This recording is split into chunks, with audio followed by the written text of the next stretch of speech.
Hey guys, welcome back to my channel. This is Kemi, and I'm here to talk about Beyond the Gates Season 2, Episode 96. Now, before we begin, make sure you guys are liking, subscribing, and turning on your post notifications so you'll know whenever I post. All right, so this is Derek's homegoing episode. So we're not going to be here for a long time. So we're going to start off with everything else because, again, the Derek homegoing was a majority of the episode. All right, so we see Ted is at Nicole's office. He's congratulating her on Samantha winning Platinum Deb. And he talks about Nathan. And then that's when he finds out that that was the boy that Samantha got grounded over. He can't believe that she would waste her time with a punk like that. And then he also admits that, with he's missed out on a lot of things since they got a divorce because he always relied on Nicole to keep him up to date on the family. So they start talking about Leah and how she want Ish and she ain't gonna be Ish. And then he tells her that he puts her name in to be the chief of staff. She don't like that. She don't want to be the chief of staff. She wants to deal with patients. She don't want to deal with the bureaucracy of everything. So she's not happy for that. She doesn't want to do it. She's pissed. Um, he says something slick and then Kyle arrives. So Ted leaves and tells her to think about it. Once Ted leaves, she tells Kyle what Ted did. And he tells her maybe Kyle is doing that to get you back. And she's just like, child, I hope he ain't, because he ain't getting me back. Then Kyle tells her that she would be perfect for the job, but not in and he's not saying this as because he wants something from her or whatever. She appreciates him for saying that, but um she don't want it. She tells him about a patient that she's working on and how he left a cult and how rewarding it is to deal with the patients day in day out. And he says, okay, well then you are right where you want to be. And I wonder if they're going to bring in this patient. That would be nice if they would bring in the patient, and see how well, I don't know if it'd be nice, but I mean, I don't know, because I don't want to say we need more characters on the show, but I think we need more characters on the show that are outside of the Dupree Thomases, um, family or whatever. So we see Dani. She runs into Bill at the club. He asks her how Naomi is doing. She thanks him for, taking a more hands-on approach with the case, especially now that Mike is there. And then she lets him know that Mike, has always been the person that he was. And she says something about how Mike never tried her, or he said Mike would have never tried her, or something like that. So they start discussing how Mike was a creep, and a predator, and Bill looked the other way for the most part. He said that, he tells her, oh no, he says, if I had known this, I would have checked Mike. And Bill says, like, you checked him with the other ladies. Yeah, you saw all of that, but you didn't do anything about it. So no, I don't believe you about it. She He says he didn't know, but he did.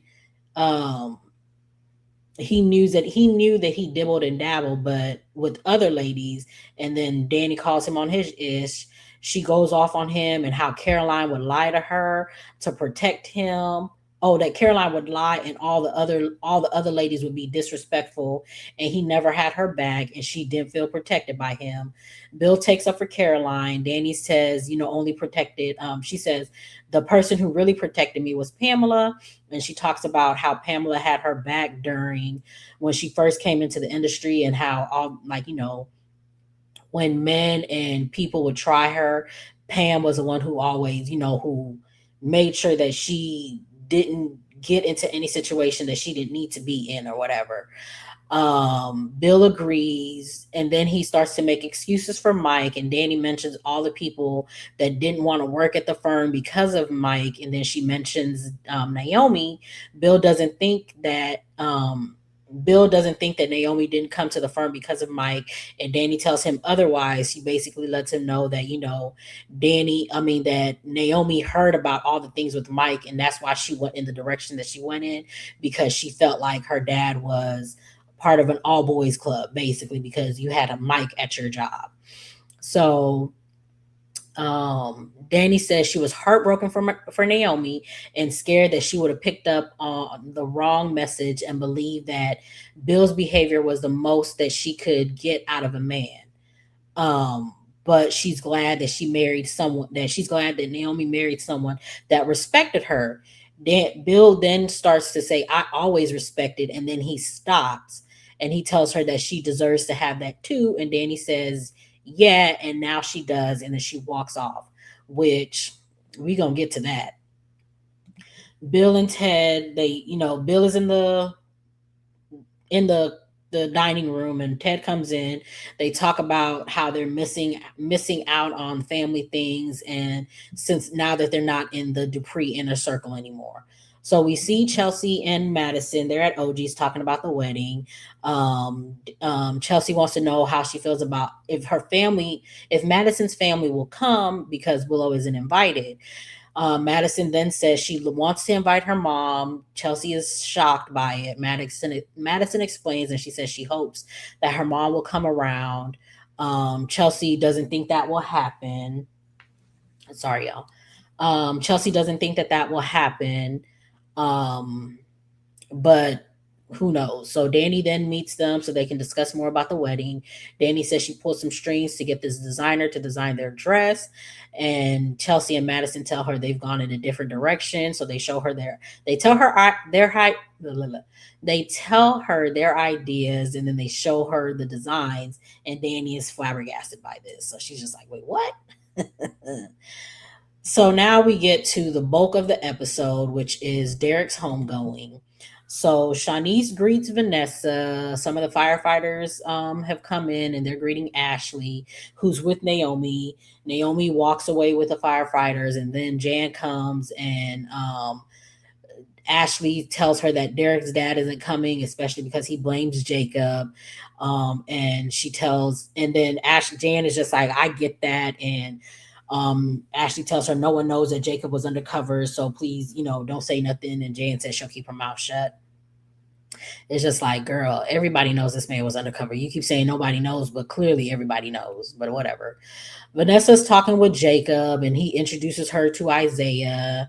They say their paths have crossed because of Eva in the clinic, because nobody knows except for Eva and Vanessa that Joey and Isaiah have some type of relationship or whatever. So Isaiah says that Eva will be there soon. Vanessa wants to know where things stands with the plasma ring. Jacob is just like, are you asking for you? Or are you asking for your husband, for your boyfriend? She gives him some sob story about Joey and wanting this to end, and Derek helping with the clinic and all this other stuff. Jacob tells her to tell Joey that he isn't going to rest until everyone gets taken down. We see we see Andre show up, and then Eva comes in and they talk about Derek. Isaiah comes over, says that he was worried about her. She's going through a lot since she's pulling double duty. Andre goes and talks to Ashley. She's glad that he's there. She gets a text from Grayson saying that she's thinking about him. Jan tells her, you should still invite him. It's not too late to invite him. Ashley's just like, nah, I'm good. Andre then checks in with Naomi to see how Ashley really is doing. Then Ashley starts the home go, and she talks about why they picked Uptown and all the double dates that they used to do and why he likes this place so much. Then she asks if anybody wants to come up and talk. Isaiah comes up and talks, and he talks about how, he met Derek through whatever. He talks about Derek. Then he says that, him and Derek were talking about having Isaiah's students from the college come and do some internship at the at the clinic, then we see Vanessa and Eva talking about Derek, and Vanessa says she's going to create a college fund for them or whatever. I mean, not for them, for students in Derek's name. Um, we see the firefighters present a gift to Ashley to give to Derek's dad since Derek's dad's not there. Ashley says she'll give to him. We see Shanice talking about Derek and how he was a big flirt. They all laugh about this. Then we see Naomi talking about Derek and how he's the hero, whatever. Then we see Jacob talking about Derek and how he misses him and it wasn't supposed to be like this or whatever. So then Ashley comes back and she no, we see the firefighters talking to Ashley, and they're talking about how they miss Derek, and we see Jacob listening, and he looks really sad about it. Then the firefighters do the last call for Derek, and I will say, as much as I did not like Derek, this part of the episode when they did the last call, I got a little misty eyed. I was a little teary eyed because that was really sad. I was just like, dang, he really is gone.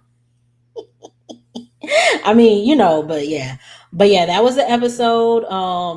Again, y'all know I don't like Derek. So this episode was just like, again, the last portion of the episode when they did that last call is what like got me. But other than that, it was just like, it is what it is.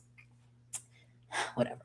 But yeah, that was the episode. Make sure you guys are liking, subscribing, and turning on your post notifications so you'll know whenever I post.